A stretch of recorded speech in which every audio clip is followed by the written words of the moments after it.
प्यारे साथियों, आज की ये जो हमारी क्लास है इसमें मैं आपको हासिल वाला जोड़ एवं हासिल वाला घटाव सिखाने वाला हूं। तो आप लोग ध्यान से देखिए कैसे जोड़ते हैं, कैसे घटाते हैं। आज की क्लास में आप सीख जाओगे। तो चलिए जोड़ने का काम इधर से ही स्टार्ट करते हैं, घटाने का काम भी इधर से ही स्टार्ट करते हैं। ठीक है, तो चलिए हम लोग पहले जोड़ते हैं। तो यहाँ पर आपके पास संख्या 6 है। संख्या 6 में आपको 9 जोड़ना है। ठीक है, संख्या 6 आपके पास है और 9 जोड़ना है। देखिए 3 3 6 3 9, 1 2 3 4 5 6 7 8 9 हो गया ना। तो आपको 6 में 9 जोड़ना है। जोड़ दीजिए 7 8 9 10 11 12 13 14 15। तो 6 में 9 जोड़ा 15। अब देखिए 15 को ऐसे लिखा जाता है। यहाँ 15 आया तो आप 15 नहीं लिखोगे। ये जो इकाई का अंक है ये आपका इकाई का अंक होता है। इसको आप बखूबी समझते होंगे। ये आपका दहाई का अंक होता है। इकाई के अंक को यहाँ लिखा जाएगा। जो भी दहाई का अंक होता है वो आपका हासिल बन जाता है। तो यहाँ 1 है तो 1 आपका हासिल बन गया है। चलिए अब इस 2 में 8 को जोड़ दो। जब 2 में 8 को जोड़ते हैं तो 2 8 10 होता है और 10 में हासिल 1 जोड़ देंगे, हो जाएगा 11। अब देखिए 11 को ऐसे लिखा जाता है। तो इकाई के अंक को लिखेंगे, दहाई का अंक हासिल बन जाता है। तो 1 हमारा हासिल बन गया। 3 में 2 जोड़ा तो 3 2 5। ठीक है, और हासिल 1 जोड़ दिया तो क्या हो गया 6। ठीक है, चलिए अब 4 में आपको 7 जोड़ना है तो जोड़ दो। कोई हासिल नहीं है इस बार, देख लो। 3 में 2 जोड़ा 5 और आपका 1 हासिल था, 6 हो गया। अब आपके पास कोई हासिल नहीं है। ठीक है, तो 4 में 7 जोड़ा, 4 7 होता है 11।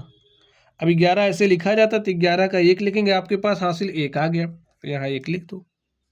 ठीक है, 5 में 9 जोड़ा तो 5 9 14 में हासिल 1 जोड़ दिया तो हो गया 15।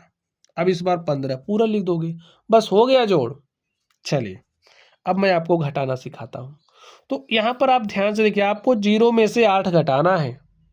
तो कैसे घटाओगे? 0 में से 8 तो घट ही नहीं रहा, तो क्या काम करोगे? देखिए जब ऊपर वाली संख्या बड़ी हो, नीचे वाली छोटी हो तो हम घटा लेते हैं। लेकिन जब ऊपर वाली छोटी होगी, नीचे वाली बड़ी होगी तो नहीं घटेगा। जैसे यहाँ 0 है, यहाँ 8 है, नहीं घट रहा। तो क्या काम करोगे? इससे एक उधार लोगे। जब ये एक उधार दे देगा तो यहाँ पर आपके पास संख्या बन जाएगी 10। देखिए 1 और 0 मिलकर के 10 होता है। वो कॉन्सेप्ट यहीं पर अप्लाई होता है, समझ गए? यहाँ से अपने एक उधार लिया, ये हो गया 10 और 10 में से 8 घटाओगे तो 2 आया। अब देखिए इसने एक तो उधार दे दिया था, इसके पास क्या बचा है? 4। 4 में से 9 नहीं घट रहा, तो इससे एक उधार लोगे। आपके पास 4 बचा था, आपने इससे एक उधार लिया, इससे इसने एक उधार दिया, इसको हो गया 14। और 14 में से 9 घटाओगे तो 14 में से 9 घटाए तो 5 आया। यहाँ 5 लिख दो। ठीक है, चलिए अब इसके पास 5 बचा है क्योंकि इसने एक उधार दिया था। 5 में से 7 नहीं घट रहा है तो अब 5 इससे उधार मांगेगा। 5 तो था, एक इससे उधार लिया तो 1 और 5 मिलकर के 15 हो गया। अब 15 में से 7 घटाना है तो 15 में से 7 घटाओगे स्टूडेंट्स तो 8 आ जाएगा। अब देखिए इसके पास 2 बचा है, 2 में से 6 फिर नहीं घट रहा है तो अब आप इससे उधार लोगे। ठीक है, तो इसने एक उधार दिया तो देखिए यहाँ पर 2 था, आपके पास 3 दिख रहा है लेकिन है तो 2 ही, क्योंकि इसने एक उधार दे दिया था।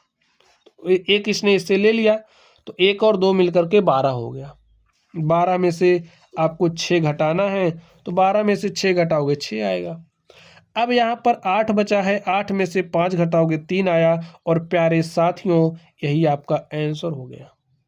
तो चलिए पढ़ते रहिए। Thank you.